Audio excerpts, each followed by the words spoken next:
Actually batting. இந்த match start ஆகிறதுக்கு முன்னாடி நான் மிச்சல் சாண்டனர் வந்து இந்த பிச்சில் நல்லா போடுவார். ஏன்னா முன்னாடி கருண் நாயர் கிட்ட எடுத்தப்போ அவர் தான் சூப்பரா போட்டு கொடுத்தாரு மும்பைக்கு.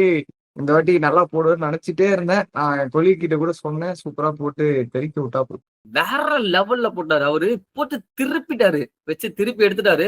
கொஞ்சம் அசிஸ்டன்ஸ் உனக்கு இருந்துச்சுன்னு வச்சுக்கோயேன், சாண்ட்னர் மாதிரி ஒரு பவுலர், ஒரு கிராஃப்டி பவுலர் நீ பார்க்கவே முடியாது.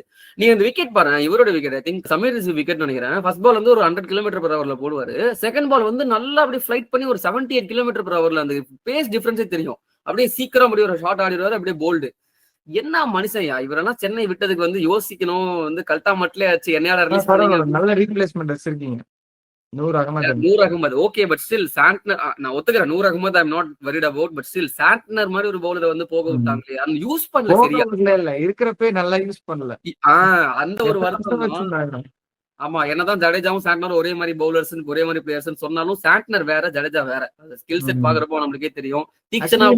சிஎஸ்கேல ஒரு அண்டர் ரேட்டட் ஃபேக்டர்னா, ஜடேஜா ஒரு லெஃப்ட் ஆர்ம் ஸ்பின்னர் இருக்கிறதுனால நீங்க சாய் கிஷோரையும் யூஸ் பண்ணல, சாண்ட்னரையும் யூஸ் பண்ணல.